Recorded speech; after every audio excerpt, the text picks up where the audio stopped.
PK Glitz. Today we're going to do a class on glitter, sticky paper, and metal stencils. It's one I think you'll really enjoy. The things that we need for this class are sticky paper. Comes in two sizes, both full-size sheets and quarter. We'll be cutting our piece today, so the size is not really that important. Of course, you're going to need your favorite metal stencil. I'm going to use our little hummingbird and floral stencil today. Then we're going to need about 5 colors of our Glitter Glitz. Today I'm using fuchsia, squash blossom, buttered rum, china jade, and white for my background. Now I'm also going to be using my favorite coffee filters to put my glitter in. Then a little bit later on we'll be needing a good glue stick, our anti-static brush, scissors, your brayer, some sticky tape to put our card together with, and of course our application spoons. Now let's start our class. We're going to be using our little hummingbird metal stencil and our sticky paper. You cut your sticky paper about 1/4 of an inch larger all the way around than the stencil that you're using. This gives you a border. After you've cut that piece, we're just going to worry that edge a little bit, peel them apart. One side will be sticky, the other is not. We just throw that away. Now we're going to place our metal stencil in the center of that sticky paper. Now you'll notice I'm not using any type of product. I'm not soaping or using any other materials on my sticky paper or my stencil. It isn't necessary. Our paper is just perfect for a direct application onto the metal stencil. Once we have that done, we're ready to color. I'm going to start with my buttered rum gold, and that's going to be my border. I find it easier just to put a little color onto my coffee filter. Then I can simply let it drizzle onto the side, tap the extra away, using my anti-static brush, brush anything extra away. Then we'll come back, we'll do all 4 sides like that very quickly. We do this portion first because that allows us now to have a border that we don't have to worry about the other colors sticking to. I often say what we're doing is killing the edge, and that just means that we won't have other colors sticking there as we do our color in the center of the piece. Now that we've got that portion done, I have one more little item of gold, the little beak that I want to color. So I'm going to start out by adding my color right there. Once again, brushing away the extra. Now that does it for our gold. Let's go on to our next color. You can see why I love the coffee filters. Every little bit just goes right back into the jar, and you can save that for another time. Our next color is going to be the china jade, and we'll be working on the greenery of our little picture. Just put a little spoonful on, and then with the edge of your spoon, nudge it into the areas you want to be that color. You'll have a little more control that way than if you're trying to simply pour it into the areas. Once you're through, the extra, once again, back onto your coffee filter, brush that excess away. Now we'll go on to our next color. I'm going to use the fuchsia for my flowers.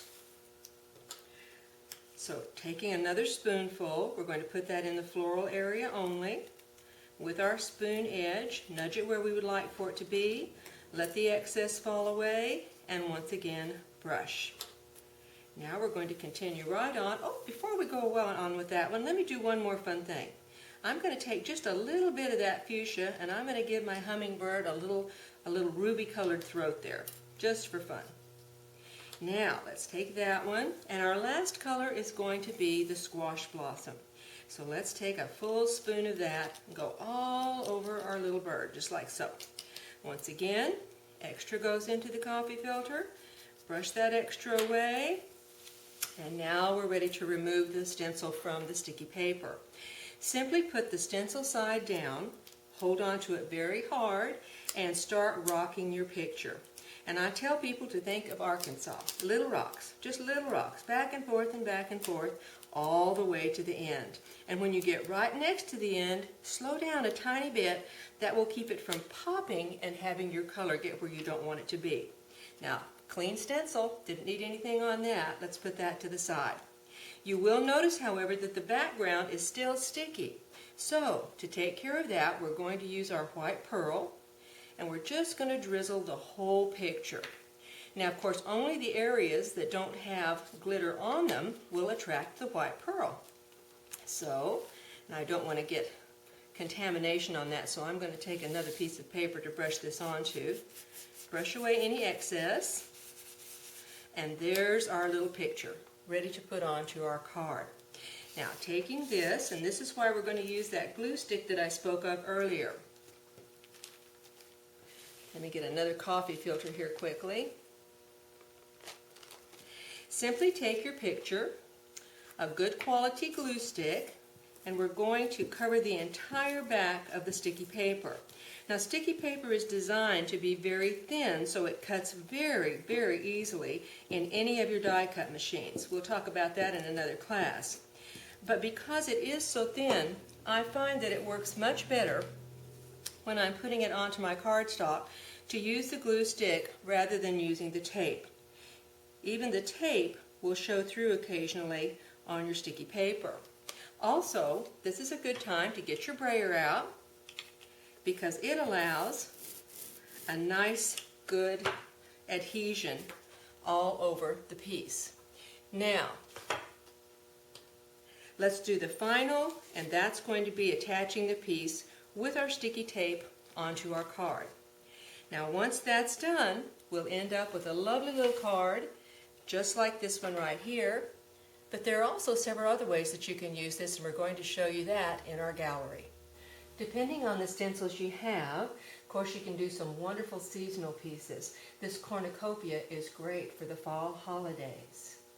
Spring ushers in beautiful butterflies, and in our wonderful cool colors, this butterfly stencil comes out beautifully. For those who like a little oriental flair, our kimono makes a wonderful piece. Once again, the vibrant colors of red and black make a gorgeous dragon card. And here we are back to our lovely hummingbird and flowers. Thank you for joining us today. Be sure to join our email family so we can let you know about our next class, and also tell you about the class kits available at the PK Glitz store.